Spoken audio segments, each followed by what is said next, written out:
यो सिलसिलो क़यामत जे सुबुह ताईं जारी रहंदो। हाँ इहो नाम आमाल नाम में लिखियो वेंदो। जने क़यामत जे ॾियारे हिकिड़ो दफ़्तर उहो हूंदो जेको ज़िंदगी जो खोलियो वेंदो। हिकिड़ो वीडियो साम्हूं आंदो वेंदो। बचपन वारी ज़िंदगी जी भी रिकॉर्डिंग हूंदी, जवानी जी भी रिकॉर्डिंग हूंदी, शबाब जवानी जी भी रिकॉर्डिंग हूंदी। यानी बचपन वारा सारा अमल लिखियल हूंदा, जवानी में जेके कम कया आहिनि उहे भी लिखियल हूंदा। हा मरण जे घड़ीअ ताईं कोढ़प जे अंदर जेकॾहिं जेके नेकीअ जा कम कयई या बदीअ जा कम कयई सभु लिखियल हूंदा। क़यामत जे ॾियारे साम्हूं पेश कया वेंदा। हुकुम ईंदो इक़रा किताबक कफ़ा बिनफ़्सिकल यौम। ओ मुंहिंजा बाना हाणे तूं ज़िंदगीअ जा जेके तुंहिंजा दफ़्तर लिखिया विया ॾिस सही पढ़ सही। क़यामत जे ॾियारे ज़िंदगीअ वारो वीडियो साम्हूं ईंदो, ज़िंदगीअ वारो दफ़्तर खुली पवंदो। इंसान ॾिसी हैरान थी पवंदो, रड़ करे चवंदो है अॼु सगीरो कबीरो गुनाह सभु लिखियो पियो आहे, नंढो वॾो गुनाह लिखियो पियो आहे। मलाइकनि हिकु गुनाह बि न छॾियो आहे। सभु यादि दहानी अची वेंदी, सभु यादगिरी अची वेंदी।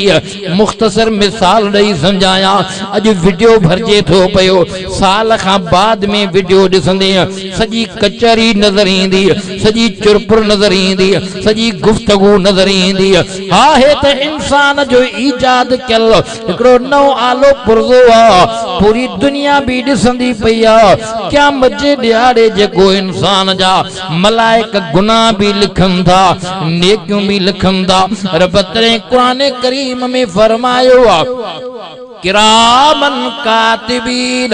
यालमून मा तफ़अलून। मुक़रर मलाइक थियल हन जेको ज़िंदगी जो वीडियो रिकॉर्ड कन पिया, ज़िंदगी जा दफ़्तर लिखन पिया। हा दफ़्तर ज़िंदगी जा क़यामत जे ॾियारे खुली वेंदा। बानो ॾिसी करे रड़ करे चवंदो अॼु सगीरा कबीरा सभु गुनाह लिखियल हा। हे नेकियूं घटि कयूं, दुआऊं दुनिया जे अंदर ॾाढियूं घुरियूं, दुआऊं कुझु क़बूल थी वयूं। जेकॾहिं नेकिन जो पलड़ो घटि हूंदो, हा हा जेकॾहिं गुनाह जो पलड़ो गरो थी वेंदो, हुकुम ईंदो ओ मलाइको इन बंदे खे वठी वञो, हेॾे तवज्जो कजाए। घणो वक़्तु बाबा मां न वठंदुसि, हिकिड़ी हदीस पेश कंदुसि। अल्लामा मोहम्मद यूसुफ कांदेलवी रहमतुल्लाह अलैह हयात सहाबा में हिकिड़ी हदीस नकल कई आहे ऐं जेका मां पाक नबी जे बेशुमार हदीसुनि मंझा हिकिड़ी हदीस तिलावत कई आहे। मुंहिंजे महबूब मुस्तफ़ा फरमायो आहे कानत बनु इसराईल तसूसुहुमुल अंबिया अन आखिरुल अंबिया ला नबी अबादी अल उलमा वरसतुल अंबिया। इमामुल अंबिया फरमायो बनी इसराइलन जे अंदर जेके नबी हुया, के गोठ जा नबी, के ज़िले जा नबी, के शहर जा नबी, जे बिन कौमुन जा नबी, के 20 कौमुन जा नबी, किन 12 कौमुन जा नबी। हा जेकॾहिं बनी इसराइल जे अंदर को नबी फौत थी वेंदो, उन शहर इलाइके जे अंदर नबी मरी वेंदो हो, मौत अची वेंदो हो, उन जाइ ते रब करीम वरी ॿियो नबी पैदा कंदो। इहो सिलसिलो बनी इसराइल में हलंदो पियो अचे। बनी इसराइल जी सियासत नबी सगोरा कंदा हा। पैगंबर फरमायो आहे, साईं जन फरमायो अना आखिरुल अंबिया ला नबी अबादी। साईं जन फरमायो मां आखिरी नबी आहियां, मूंखां बाद में कोई नबी नाहे अचणो, मूंखां बाद में कोई नबी नाहे अचणो। जेको ईंदो, जेको दावा कंदो उहो दज्जाल त थी सघे थो, कज़ाब त थी सघे थो, कूड़ो थी सघे थो, नबी नथो थी सघे। छो त ख़त्मे नबूवत वारो ताज रब करीम मिठड़े मोहम्मद मुस्तफ़ा ते रखियो आहे। आखिरी नबी मोहम्मद मुस्तफाया ओ कच्चे वासियो चाचड़ साहिबान मता तुझे दिल दिमाग में को खदशो पैदा थे मता को तो खां सवाल ईसाई करे मता को सवाल पुछा करे त मौली साहब बुधाईंदा भी आयो कुरान में भी लिखियल ईसा अलैहिस्सलाम आसमान ते जियर हुआ कुर्बे क़यामत में नाज़िल थींदो मोहम्मद मुस्तफा दस्यो इमामुल अंबिया फरमायो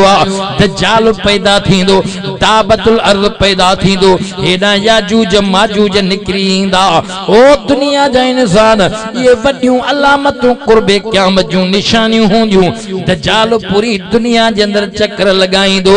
मानुन के बरगलाईंदो भुलाईंदो जेको रुबूबियत जी दावा कंदो जेको पाण के खुदा सदाईंदो जन्नत जहन्नम हथ में ॾेखारींदो माण्हूअ खे मारे तरार सां वरी चवंदुसि उथ अल्लाह उन खे इहो इख्तियार अता फरमाईंदो हिकु दफ़ो मारे करे ॿीहर जीआरींदो ॿीहर ताक़त उन खे मारण जी को न हूंदी इहे पावर दज्जाल खे हूंदा दज्जाल जो एॾो अज़ीम फितनो हूंदो मुहम्मद मुस्तफा पाण दज्जाल जे फितने खां रब जी ज़ात खां पनाह घुरी आहे सैयदन फरमा मौला दज्जाल जे फितने खां बचाए जाए मुझे आका फरमायो सजी दुनिया में दज्जाल फिरंदो सजी दुनिया में दज्जाल मानुन के भुलाईंदो चंगा बल्ला सूफी कढ लगी पवंदा पहुंची पवंदा खुदा मनींदा दज्जाल फिरंदे फिरंदे ओ मदीने शहर जे वेझो ईंदो मुझे साईं फरमायो इन जबल जे घाट वारी वादी में बीही रहंदो अॻिते कोन कदम रखंदो दज्जाल मदीने में कोन पहुचंदो सईजन फरमायो मदीने शहर दज्जाल जे फितने खां रब बचाईंदो मुझे महबूब फरमायो जेके उन वक्त में दौर में मदीने शहर में हूंदा दज्जाल जे फितने खां बची वेंदा दज्जाल सॼी दुनिया में फिरीन जाइ ते पहुचंदो एॾो ईसा अलैहिस्सलाम आसमानन खां नाज़िल थींदो दमश्क़ जामिया मस्जिद जे मीनार ते लही ईंदो ॾाकण घुराईंदो ॾाकण अची वेंदी हज़रत ईसा अलैहिस्सलाम ज़मीन ते ईंदो मुक़ाबलो थींदो दज्जाल के जहन्नम में पहुचाईंदो हज़रत ईसा अलैहिस्सलाम या ॻाल्हि न कंदो सॾींदो ईसाइन के भी यहूदिन के भी पूरी दुनिया जे इंसानन के भी चवंदो अचो अचो मिठड़े मोहम्मद जे कुरान के पढ़ो ऐं शरीयत मोहम्मदी हूंदी शरीयत ईसवी न हूंदी ईसा अलैहिस्सलाम जे मथां जेको रब तौरा इंजील नाज़िल कयो आहे इंजील जी ॻाल्हि न हूंदी कुरान जी ॻाल्हि हूंदी शरीयत मूसवी ईसवी न हूंदी शरीयत मोहम्मदी हूंदी हज़रत ईसा अलैहिस्सलाम भी ईंदो पंहिंजी ॻाल्हि न कंदो मोहम्मद जे शरीयत जी ॻाल्हि कंदो मुझे महबूब मुस्तफा फरमायो इमामुल अंबिया मोहम्मद मुस्तफा फरमायो ओ दुनिया जो इंसानो मां तव्हां के दस्यूं थो वञा ॿुधायूं थो वञा मूंखां बाद में कोई नबी नाहे अचणो ये ईसा अलैहिस्सलाम जेको आसमानन ते जीअरो आहे उहे जे लही ईंदो इहा ॻाल्हि न कंदो त ईसवी शरीयत ते हलो न बाबा हज़रत ईसा अलैहिस्सलाम भी शरीयत मुहम्मदी ते माण्हुनि खे हलण जे लाइ चवंदो शरीयत मुहम्मदी नाफ़िज़ थींदी हेॾे तवज्जो कजाए मुझे महबूब फरमायो अना आखिरुल अंबिया ला नबी अबदी अल उलमा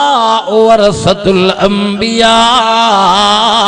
इमामुल अंबिया मोहम्मद मुस्तफा फरमायो मां आखिरी नबिया मुखां बाद में को नबी ना अचणो मुझे महबूब फरमायो मुझो कम ऐं मुझो दीन वारो वरसो उलमा जे हवाले सजन सुप्रत कयो आ हवाले कयो आ सजन फरमायो मुझे दीन जा वारिस उलमा हूंदा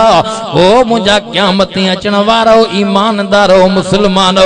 ईमान आण वारो उलमा जे कढ लगी पोजो उलमा जे हा हा चवण ते हलजो जेके उलमा तव्हां खे ॻाल्हियूं ॿुधाइन रब जो कुरान मुहम्मद जो फरमान ॿुधाइन मुझे महबूब फरमायो उन जी ताबेदारी कजो छो त मुंहिंजा वारिस उलमा आहिनि हदीस बयान पे कई हदीस जो मफ़हूम तव्हां खे ॿुधायां जेको अल्लामा मौलाना मोहम्मद यूसुफ कांधेलवी रहमतुल्लाह अलैह हयात सहाबा में हदीस नकल कई आ क़यामत जो अजीब मंजर होंदो हर एक हिसाब ते किताब जे लाए पेश थींदो एकड़ो बंदो मोहम्मद जे उम्मत मंजा उहो होंदो जे जूं नेकियूं सफ़ा घट होंदियूं गुनाह एडा अंबार होंदा गुनाह जो पलड़ो गरो होंदो नेकियूं घट होंदियूं रब्बी ऐलान थींदो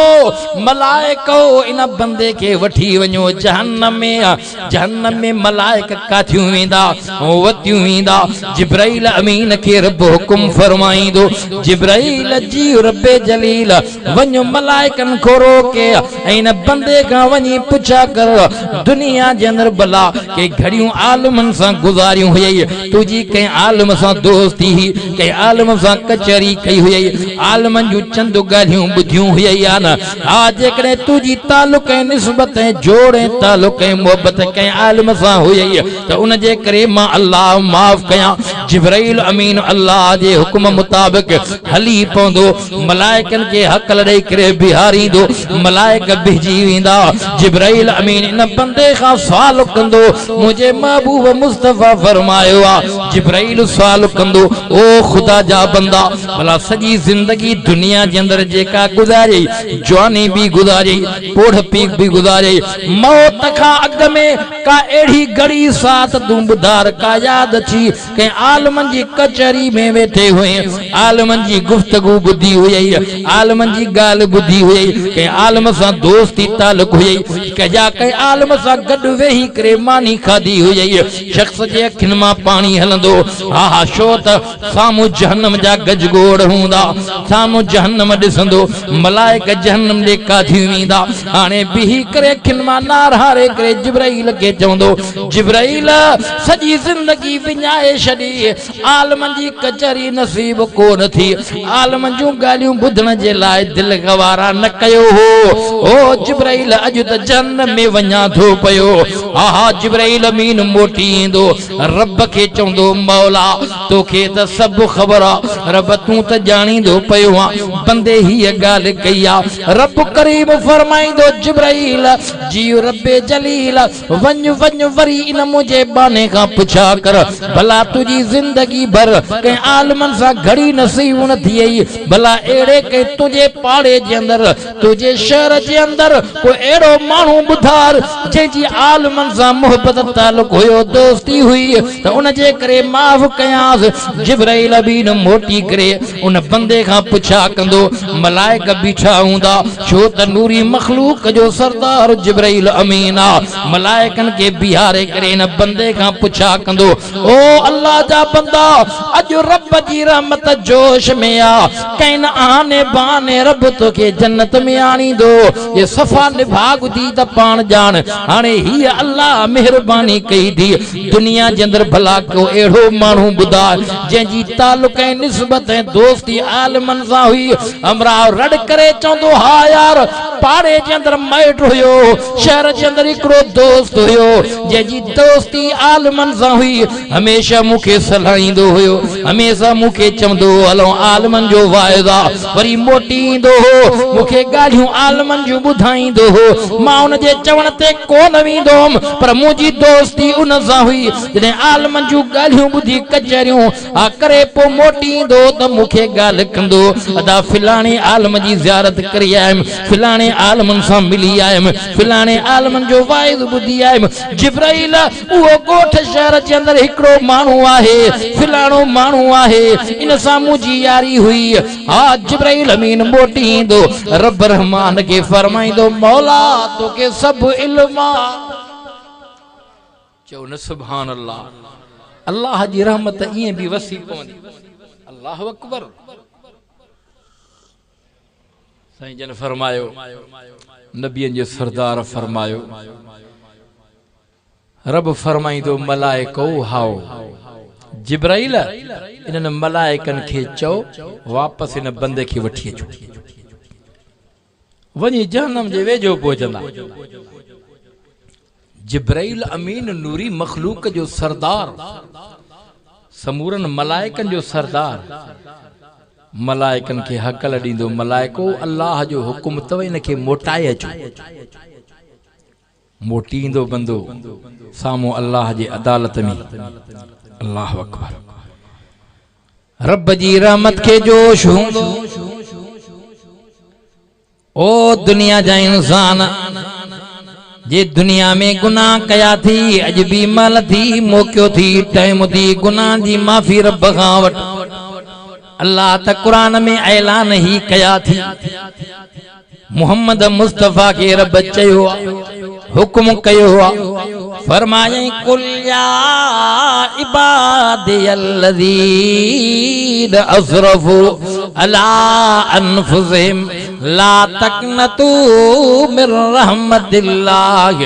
इन्नल्लाह यग़फिरुज़्ज़ुनूब जमीआ इन्नहू हुवल गफ़ूरुर रहीम। रब दो फरमाए मुझो बानड़ो मुझे रहमत का ना उम्मीद न थिजो केड़ा भी गुनाह कया तव दुनिया जे अंदर माफी घुरंदो मां अल्लाह सब डो माफ करे छड़ींदो मां। ओ पोढ़ा माल थी मौक़ो थी टाइम थी मुद्दत थी अज कयल गुनाह जी पंहिंजे रब खां माफी वठो तने भिटाई रहमतुल्लाह अलैहि भी चयो पोखणीअ थी त पोखिन त वींदई मुंद चढ़ी पानी भी थियंदुई पोयड़ो सुकी थींदई सोक जिते लुणंदो लोक सिकंदे हिक संग का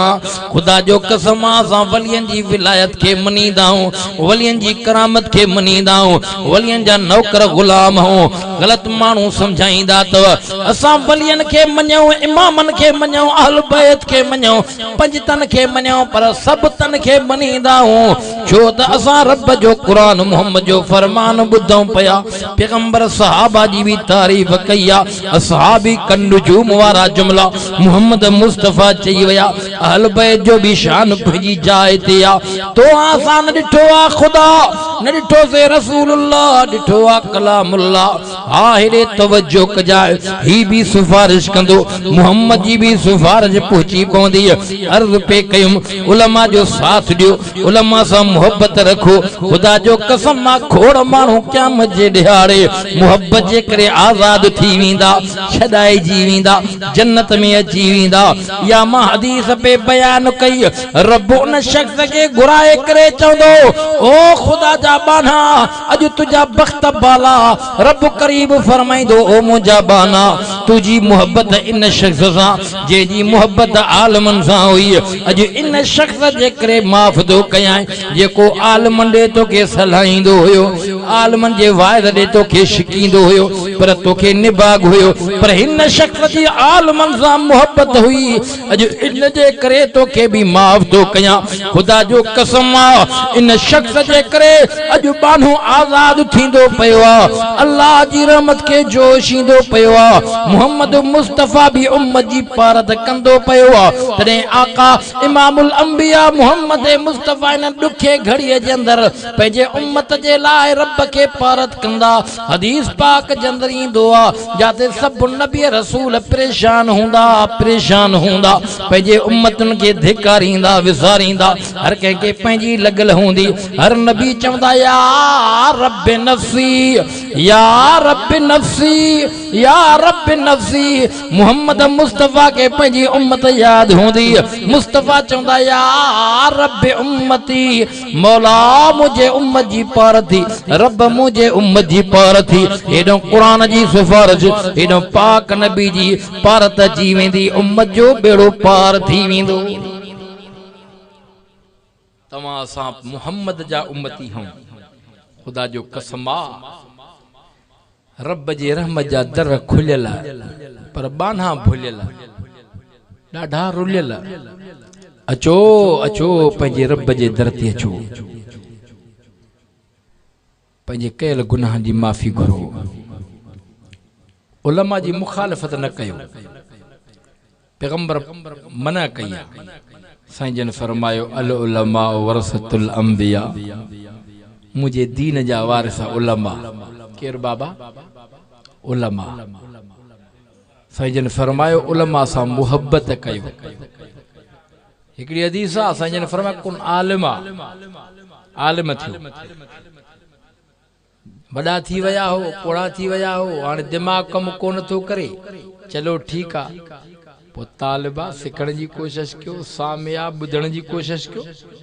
आलमनि जूं ॻाल्हियूं ॿुधो। मां ॾिसां थो ही जमात सभु आलमनि जे ॻाल्हियुनि खे ॿुधण जे लाइ वेठी आहे। तव्हां सामिया में ऐं चोथों दर्जो आहे ओ मुहिबा, दिल में मुहबत आलमनि जी हुजे। साईं जन फरमायो वलो कान खामिसा, पंजे दर्जे में न वञिजो, चोथों दर्जो आख़िरी आहे। पंहिंजे बन्ने ते ॿारे ते घर में दुकान में कारोबार में वापार में लाइन धाइन में लॻा पिया हो, सॼी ज़िंदगी गुज़ारी अथव। मुंहिंजे महबूब फरमायो पंहिंजी जाइ ते आलमनि जी मुहबत दिल में रखो। आलमनि जूं तव्हां ॻाल्हियूं नथा ॿुधी सघो, एतिरो तव्हांखे फुर्सत वक़्तु नाहे। साईं जन फरमायो भला आलमनि जी दिल में मुहबत त रखो। इहो आख़िरी दर्जो आहे। अब आप पंहिंजो दुकान बि हलाए थो, बनी बारो बि करे थो, लाबारो करे थो, हर काहे थो, पर का ॻाल्हि अची थी वञे दिल मां थधो साह थो निकिरे, हाओ यार आलम हक़ सच ॿुधाइनि पिया। इहा मुहबत जी अलामत आहे। हा साईं, इहा मुहबत जी अलामत, माना दिल में उलमा जी मुहबत हुजे। पैगंबर फरमायो नफ़रत न हुजे। इहो पंजो दर्जो आहे। नफ़रत कयो हड़ हली वेंदी, छो त नबियनि जे दीन जा वारस केरु बाबा, केरु ॻाल्हायो? उलमा। उलमा जो साथ ॾियो, उलमा सां मुहबत रखो। या जेका हदीस मां तव्हांजे साम्हूं उनजो मफ़हूम तव्हांजे साम्हूं पेश कयो आहे, क़यामत जे ॾिहाड़े ईअं माण्हू बि छॾाइजी वेंदा कि आलमनि जी सिफ़ारिश सां छॾाइजी वेंदा। मौलाना मोहम्मद यूसुफ इहा हदीस नकल कई आहे हयात साहबा में। इहो शख़्स उहो हूंदो क़यामत जे ॾिहाड़े मुहम्मद जो उम्मती हूंदो, आख़िरी उम्मती हूंदो, पर आलमनि जी कचहरी उनखे नसीब न थी हूंदी। उन माण्हूअ सां हुनजी दोस्ती हूंदी जंहिंजी दोस्ती आलमनि सां हुई। अल्लाह जी रहमत खे ईअं जोश ईंदो। रब फरमाईंदो इन शख़्स जे करे बाना तोखे बि माफ़ थो कयां, छो त इन शख़्स जी आलमनि सां मुहबत हुई। चओ आलमनि जो साथ ॾींदासीं, पंहिंजे वॾड़नि खे बि यादि कंदासीं। अबा सिंधीअ में चवंदा आहियूं मुआवस जीअरनि जे, जेके मरी विया न, मण मिटी जा मथां पइजी विया, जे नेक साले उन जी पोयों औलाद आहे त इहो सदक़े जारीअ आहे। इहो सदक़े जारीअ आहे। जेको अमल हो नेकीअ जो कंदो, अबे अम्मा जे वरसे में ज़रूरु ईंदो। हिकिड़ो दफ़्तर क़यामत जे ॾियारो उहो खुली पवंदो जेको सदक़े जारीअ वारो। रोड ठहिरायईं, पंहिंजे ख़र्च ते वण कंहिं रस्ते ते हणायईं, नलको हणायईं, खूह कोटरायईं, को इदारो दीनी खोलरायईं, मस्जिद ठहिरायईं, जेके बि नेकीअ जा भलाईअ जा कम आहिनि इहे सदक़े जारीअ में आहिनि। उहो सदक़े जारीअ वारो दफ़्तर जॾहिं खुलंदो बानो हैरान थींदो, हे मुंहिंजी ज़िंदगी जो त दफ़्तर ई हुयो, हे छा? रब फरमाईंदो बाना जेको पयो छॾे आए अॼु उनजो सिलो ही मिलई थो। औलाद भी पैगंबर फरमायो नेक सालियो, यो सदक़े जारीअ में आ। औलाद नेक सालियो छो बियो न करे नमाज पढ़े, पो नमाज जे अंदर छा चवंदो आ? रब्बना फ़िली वल वालिदैया, रब्बना फ़िली वल वालिदैया। या दुआ पढ़ भी आ ना, रब मुझे अब्बे अम्मा के माफ कजा, वल वालिदैया वलिल मोमिनीन, मोमिन पो सजी जामियो माने या दुआ या। यकीनन जॾहिं नमाज पढ़ी वेंदी आहे त इहा दुआ पढ़ी वेंदी आहे, वालिदैन खे यादि कबो आहे। हाओ यकीनन औलाद जे करे मरी वियल अब्बे अम्मा जे रूह खे राहत मिलंदी आहे। हिकिड़ो वाक़ियो ईंदो आहे, अल्लाह जो बानो वञे पियो कब्रिस्तान जे भर में, दिलि चाहियो त यार हाणे वण बि बीठो आहे, कब्रिस्तान पासे सां हुयो, निंडड़ी वठी वई। ॾिसे त आलम बरज़ख जो जहान आहे, खल कया, को काशे तो खणे, को काशे तो खणे, को काशे तो खणे पियो। हिकिड़ो माण्हू आहे जेको टेकियो वेठो आहे कुर्सीअ ते, उन खां पुछा कई यार तू चुप कई वेठो आहे, माण्हू चूंडनि था, का काशे तो खणे, को काशे तो खणे। उहो तो चवेसि यार मूंखे एतिरो थो मिले जो इन्हनि खां बीणो, ये सभु मेड़नि था न, मूंखे इन खां बीणो थो मिले पियो। वजह छा आहे जे मुंहिंजी औलाद नेक सालियो पोयों पुटु आहे दुनिया जे अंदरि जेको क़ुरान जो हाफ़िज़ आहे सॼो ॾींहुं क़ुरान पढ़ी करे शाम जो मूंखे बख़्शींदो आहे ऐं हिननि जा जेके पोयर आहिनि कॾहिं कॾहिं ख़त्मो ॾाराइनि था का दुआ घुरनि था उहो अचे थो पियो इहे मेड़नि था मूंखे रोज़ एॾो थो मिले जो हिन खां ॾहूणो मुंहिंजो पुटु फिलाणे शहर में दुकान अथसि नालो ही अथसि ख़्वाब जे दौरान हमरा जी अखि खुली वई सिधो पुछा कंदो कंदो दा फिलाणो शहर में हमरा आहे चाहे उन दुकान हलाईंदो आहे हाफ़िज़ आहे क़ुरान जो अची ॾिसे वेही रहियो हे बि दुकान जे भर में ॾिसे त उहो सौदो ॾे थो धंधो दाड़ी पंहिंजो हलाए थो दुकान हलाए थो पर हिन जा चप चुरनि था पिया चप हलनि था पिया काफ़ी वक़्तु गुज़री वियो गिराकी जंहिं महिल ख़तमु थी हुन खां पुछा कीअं नालो तुंहिंजो ही आहे चे हा फिलाणे जो पुटु आहे चे हा चे तूं केरु आहे चे मुंहिंजे नाले खे छॾ फिलाणे जो पुटु आहे चे हा मुबारक हुजे छा कंदो आहे तुंहिंजो पीउ किथे आहे चे बाबो त काफ़ी ॾींहं थी विया आहिनि फौत थी वियो आहे क़ुरान जो हाफ़िज़ आहे चे हा भला चप थो चोरे सॼो मंज़र ॿुधाईंसि हा अबे मूंखे पढ़ायो उन खां बाद में अबो फौत थी वियो अबो ॾाढो प्यारो हो मूंसां प्यारो कंदो हो पोइ सुबुह जो दुकान बिस्मिल्लाह करे खोलींदो आहे ऐं क़ुरान पढ़णु शुरू कंदो आहे दुकान बि हलंदो आहे क़ुरान बि पढ़ंदो आहे सॼो ॾींहुं क़ुरान जेतिरो पढ़ी सघंदो आहे शाम जे टाइम में दुकान बंदि करे दुआ घुरंदो आहे मुंहिंजा मौला जेको क़ुरान पढ़ियो आहे इन जो सवाबु मुंहिंजे अबे खे अता फरमा मुझे बाबे जे रूह खे अता फरमा रोज़ानो मुझो यो वर्द हुंदो आ जे मुबारक हो जाई जेको कुरान पढ़े थो पयो उन जो सवाब तुझे बाबे के पहुचे थो पयो मां यो मंजर ॾिठो आ चओ न सुभान अल्लाह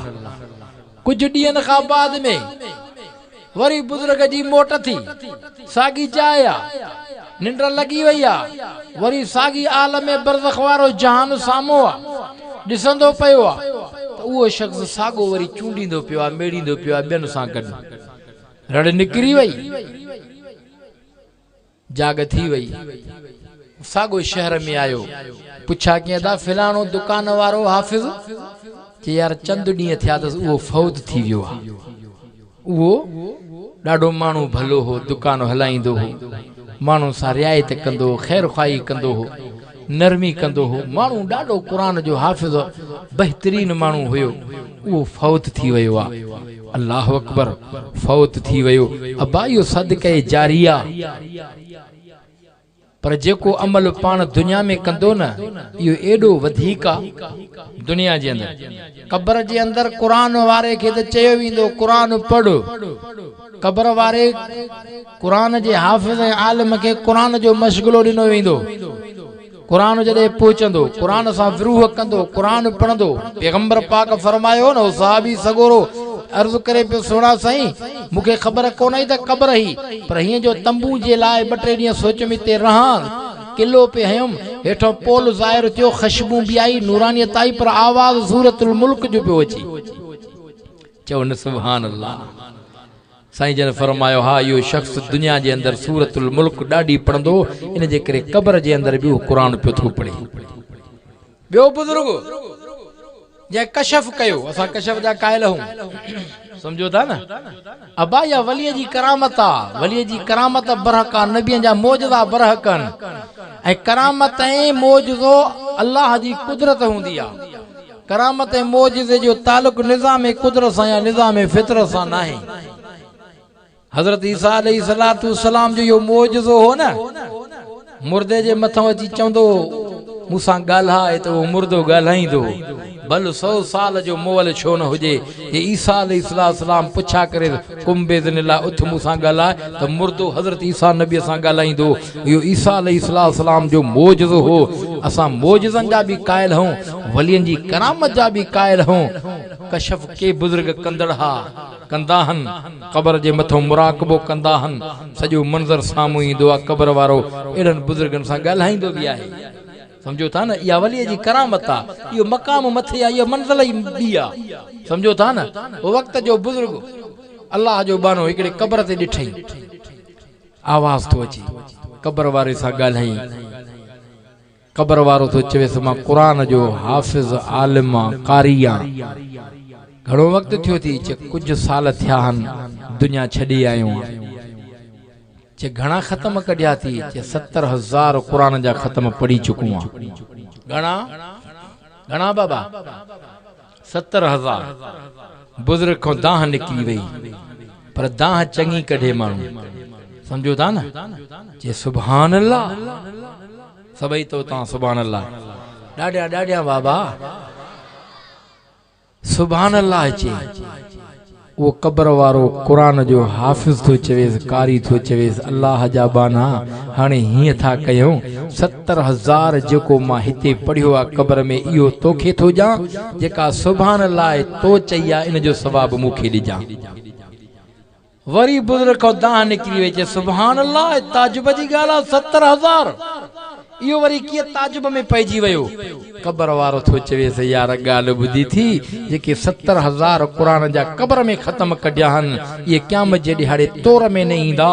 जेकी तू सुभान अल्लाह चया न या अल्लाह के डाढी पसंदा दुनिया वारी सुभान अल्लाह अल्लाह कबूल फरमाए मीज़ान में रखरा या वडी अहमियत वारी या दुनिया वारो थोड़ो भी अमल अल्लाह कबूल फरमाए जन्नत जो मालिक बनाए त रब का केर पुछा करण वारो तने मुझे आका फरमायो आ एकड़ो एड़ो जुमलो आ जेको चवण में सवलो आ चवण में पढ़ण में सवलो आ पर रहमान के डाढो पसंद आ पर मीज़ान में वजनी आ बुखारी शरीफ जी आखिरी हदीस आ सुभान अल्लाह व बिहम्दिही सुभान अल्लाहिल अज़ीम जेकरे इया हिकड़ी सुभान अल्लाह रब कबूल फरमाए क़यामत जे दिहाड़े तमा असा जे नामे आमाल नामे में रखराए पो भी सौदो सस्तो आ खुदा जो कसम आ इन उम्मत जो भाग खुली वयो आ हुल हुली वयो आ राज खुली पयो आ तने कलीम के तौरात मिली वयो आ तने अर्ज कंदो पियो मौला मुखे भी उन आखिरी नबी जो उम्मती बना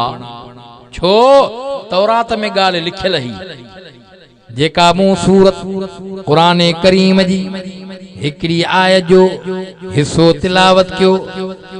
रब दो फरमाए अल्लज़ीन यत्तबिऊन रसूलन नबियल उम्मी अल्लज़ी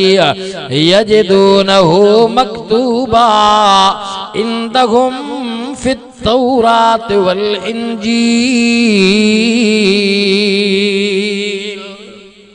सबई चो सुभान अल्लाह मां समझा न थकजी पिया हो हां समझोता था न सिंधी वेठा हो कि पठान अफगानिस्तान खां आया हो हां जे अफगानिस्तान खां आया हो तो वो बिनी हथन सां सलाम आ तव्हांखे छो त अफगानिस्तान वारन पठानन मुजाहिदन त रूस सां लड़ी करे 25 साल उनके भजायो 25 साल जंग रूस कई वरी वरी जॾहिं अमेरिका ने भागे कदम पे रखिया त तुझे मुझे कायद चयो हो अमेरिका सोचे समझी अफगानिस्तान में कदम रख जा अचण जे लाइ तोखे सवे रस्ता मिलंदा वञण जे लाइ तोखे हिकड़ो रस्तो हथ न ईंदो अमेरिका न मुड़ियो बड़ी टेक्नोलॉजी सां अची अफगानिस्तान ते काह कयई 20 साल जंग कयई हुयो या न हुयो तालिबान के मुजाहिदन के पठानन के दहशतगर्द चवे पयो आखिरकार अमेरिका के रस्तो हथ न आयो मजबूर थी पयो मुज़ाकरात हलन पया मुज़ाकरात अमेरिका करे पयो सलाम आइन पठानन के मुजाहिदन के चवण सुभान अल्लाह हाणे असा के छजो त असा पोइते मोटो ये किए आयो पंहिंजे मर्ज़ी सां या हाणे वींदे तू पंहिंजी मर्ज़ी सां न असां जी मर्ज़ी सां तुझे मुझे कायद अग में इशारो कियो अस त वञण जे लाइ तोखे हिकड़ो रस्तो हथ न ईंदो अचण जे लाइ तोखे खोड़ रस्ता मिलंदा आयो पर वञण जे लाइ मजबूर थी करे इन्हनि तालिबान सां मुज़ाकरात थिया आख़िर ॾींहं घुरन पया घुरन त साल पया वरी महीना वरी हफ़्तो वरी ॾींहं तालिबान चयो न ईअं कॾहिं न थींदो जेको टाइम मुक़रर थियल आहे मुशावरत में ॻाल्हि आई आहे राति जो 12 बजे तव्हांखे अफगानिस्तान छॾिणो आहे 12 बजे खां अफगानिस्तान न छॾियो त पोइ पाण ज़िम्मेदार हूंदव ऐं तव्हां ॾिठो ॿुधो नेठ जो दौर आहे त 12 बजे छा 2 कलाक अमेरिका वारा अॻे रातो राति भॻा कंहिंखे ॿुधाइनि ई न पिया जेके उतां वारा यार हुन जा हामी हुया जिन खे ख़बर पई उहे जहाज़नि में चिंबड़ी पया त असांखे बि कयूं हलो ईअं हुयो या न हुयो सलाम थो कमा पंहिंजे कायद खे कायद जमियत हज़रत मौलाना फज़ल रहमान खे या पेशन कोई पहिरियों ॾिनी ही उहा ॻाल्हि साबित थी ख़ुदा जो कसम आहे अॼु जेकॾहिं ही जलसा खुलम खुला कयूं पिया क़ुरान पढ़ूं पिया मस्जिदूं ऐं मदरसा खुलियल आहिनि मौसूम ॿार क़ुरान पढ़नि पिया तुंहिंजो मुंहिंजो पटको ऐं ॾाढ़ी बची पई आहे तुंहिंजी मुंहिंजी इज़त गैरत बची पई आहे मां ईअं चवां कायद जमियत हज़रत मौलाना फज़ल रहमान जी मरहून मिन्नत आहे सजी दुनिया जे कुफर के अख में कंडो ये जमात किन न बाबा उलमा जो साथ ॾींदव न हां किन वक्त ते भजी वेंदव पाण ॼाण जो वाज टकरण वस असांजे ॿुधणो कम बरो चजो हा बाबा मुअज़्ज़िन जो कम आज़ान ॼण हाणे केरु निमाज़ ते अचे न अचे उलमा पंहिंजो फरीज़ो पूरो था कनि पिया जेकी ज़िमेदारी उलमा ते आहे उहा पूरी निभाइनि था पिया खुश नसीबों खुदा जो कसम तमा असांजो लीडर कायद मौलाना फज़ल रहमान बहादुर सजी दुनिया मने थी पई वरी सिंध जो अरडो शहीद जो बचड़ो अल्लामा राशिद ख़ालिद महमूद हणी छजा खुदा जो कसम मुखालिफ भी मनन पया शेर का पुत्र शेर ही होता है किन न बाबा या हुजे जवान या हुजे जवानन कुले चो असां जवान भी आयो जवानन कुले भी आयो छो त जमियत जा जवान मुजाहिद पोड़ा हुजन या जवान हुजन उन जा ईमान मजबूत हन इरादा जिसका पुख्ता हो नजर जिनकी खुदा पर हो तला तुम खेज मौजों से वो घबराया नहीं करते छो त ही मुजाहिद हन मैदान में नकीबाईंदा हन कायद जो हुकुम थियो हाणे पहिरियों तो दिसंबर हुयो चयोसीं हलंदासूं पर हाणे कायद वरी चयोवास 27 मार्च इस्लामाबाद 27 मार्च 2022 में इस्लामाबाद कायद जो हुकुम थी वियो आहे इंशाअल्लाह फुल तैयारी अचो हलंदासीं उलमा जो साथ ॾींदासीं जिंदगी बाक़ी मुलाकात बाक़ी चाचड़ साहब त उहे ओता की रब सही इन मरहूमीन जे कब्रुनि खे जन्नत जो बाग बणाए छा नालो फौजी साहब मुश्ताक अहमद और उन जो ब्रादर जिन जिन हिन प्रोग्राम में हिस्सो वरतो आहे खैरात फी सबीलिल्लाह जो इहतिमाम कयो आहे सुबुह खां वठी करे उलमा क़ुरान पढ़ियो आहे यकीनन यकीनन हिन क़ुरान करीम जे पढ़ण जो सवाब ॿुधण जो सवाब ऐं खैरात फी सबीलिल्लाह जो सवाब रब जी रहमत में उम्मीद आ उन मरहूमीन जे रूहन के रब जरूर अता फरमाइंदो मुझी दिल थी चाहे सूरतुल इखलास 3 दफा पढ़ो सूरतुल इखलास 3 दफा पढ़ी करे तमा असांजा जेके भी वडड़ा फौ थी विया हन सूरतुल इखलास जो सवाब उन्हन के भी बख्शो पंजा वालिदैन रिश्तेदार मित्र माइट समूरा छोता बा दुआ में बुखल न कजे वो खास कंजी गाल कजे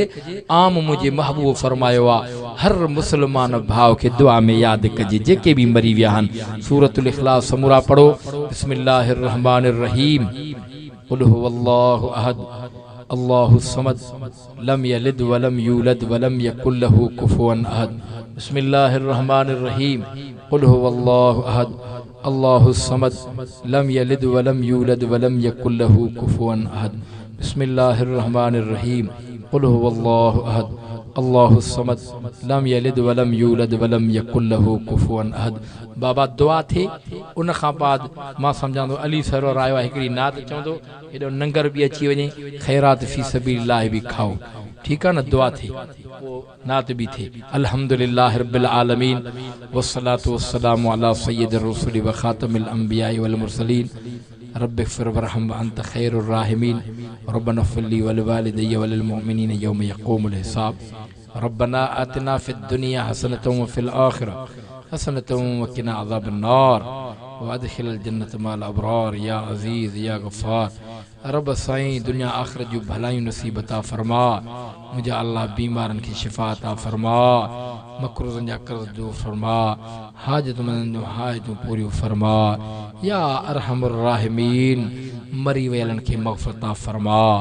मुझे अल्लाह जेकी भी असांजा रिश्तेदार मिट माइट अज़ीज़ व क़ारिब वालिदैन रब से सूरतुल इखलास जो सवाब उनके अता फरमा मुझे मौला तुझे बानन फौजी मुश्ताक अहमद खैरात उनके बिरादर ख़ैरात कया पंहिंजे वॾड़नि जे ईसाले सवाब ख़ातिर रब साईं चांवर चांवर जो सवाब उन जे वॾड़नि खे अता फरमा उन जे क़ब्रुनि खे जन्नत जो बाग बणा क़ब्र जे अज़ाब खां बचा मुंहिंजा अल्लाह उन जे रूहनि खे राहत अता फरमा रब करीम घुरनि थो अचण घुरियो अता फरमा दुनिया में रहाई मुसलमान मुवाहिद करे रहा हक़ सच वारी जमात जमियत उलमा इस्लाम सां मरंदे घड़ी ताईं रहा या अरहमुर राहिमीन क़यामत जे ॾिहाड़े उथारी इन आलिमनि सालिहनि बुज़ुर्गनि वारी जमात में उथार जंहिंजा अॻुवान रहबर क़ाइद जमियत हज़रत मौलाना फज़ल रहमान जंहिं जमात में ॿेर वारा अमरोट वारा हाले जी वारा सुमराणी वारा बाईजी शरीफ वारा हालाणी वारा मुंहिंजा अल्लाह इन जमात में वक़्त जा वली कुतुब अब्दाल मौजूद हन मुंहिंजा अल्लाह इन जमात में आलिम सालिह बुज़ुर्ग मुफ़स्सिर मुहद्दिस बेशुमार हन मुंहिंजा अल्लाह इन्हनि आलिमनि सालिहनि जी मुहब्बत ता फरमा रब साईं इन जमात में रहा रब घुरनि नथो अचण घुरियो अता फरमा रब साईं पाकिस्तान जे अंदरि बद नज़र खां बचा पाकिस्तान वतन अज़ीज़ खे अमन जो गहवारो बणा मुंहिंजा अल्लाह जेके मनहूस हुक्मरान असांजे सबा जहिड़ी सिंध खे वागुनि जे वातुनि खां बचा ऐं मनहूस हुक्मराननि मां जान छॾा मुंहिंजा अल्लाह मुंहिंजा रब रहीम तूं पंहिंजी बाज फरमा घुरनि नथो अचण घुरियो ता फरमा पंहिंजे शान करीमी मुताबिक़ ता फरमा